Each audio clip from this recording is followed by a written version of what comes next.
আসসালামু আলাইকুম ভাইয়েরা, কেমন আছেন? এই যে দেখেন, এটি একটি লেবুর কলপ।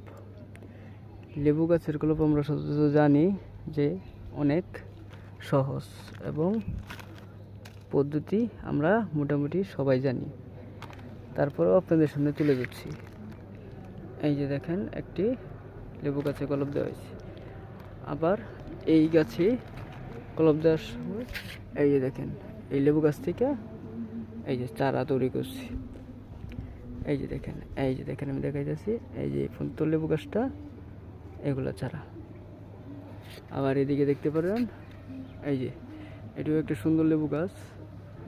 এই যে দেখেন কিছুদিন আগেই আমি এই চারাটা তৈরি করছি, পরে এই জায়গাতে লাগাইছি। আর এগুলো একসাথেই, কিন্তু এগুলা হয় নাই, এগুলা জায়গা পাই নাই, অল্প জায়গায় এতটুকু একসাথে, তার জন্য বাড়ে নাই। আর এগুলা জায়গা বেশি, তার জন্য বাড়তেছে। এই যে দেখেন, এটাও বাড়তেছে। এই দেখেন।